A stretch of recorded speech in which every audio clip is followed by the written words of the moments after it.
তো কালকে আমি গেছিলি বানগড় নবকুঞ্জ মেলা দেখতে। তো তোমাদেরকে চলো প্রথম থেকে বলি। আমি সকাল সকাল আমার রায়পুরসাটা নিয়ে বেরান যে বানগড় যাওয়ার জন্য। আর এই বানগড় আমাদের এই ঘর পৌঁছে গেলি। তো তারপর আমি বাবা বানেশ্বর থান পৌঁছে গেলি। বাবা বানেশ্বর থান এসে দেখছি না এখানে সাপের খেলা দেখাচ্ছে। আর সাপের খেলা দেখাতে দেখাতে এই সাইডে ভোগ দিচ্ছে। তখন আমি ভোগ নিয়ে নিলি। আর ভোগ নিয়ে নেওয়ার পর এই সাইডে এসে দেখছি না সবাই হোলি নিয়ে সবাই রং খেলছে। তারপর ওরা রং খেলছে আর আমি এদিকে সাপের খেলা দেখতেছিলি।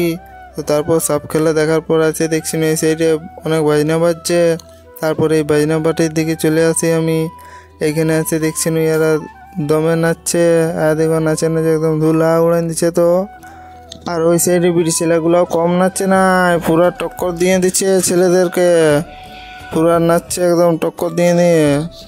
তারপর আমি এদেরকে এই সাইডে রাস্তা দেখান দিতে দিতে আসছি। তারপর আমি এদিকে আসার পর একটু আমিও নাচিয়ে দিলি লাস্টের সময়। তো চলো এই ভিডিওটা এখানে শেষ করে দিচ্ছি আজকের মতন।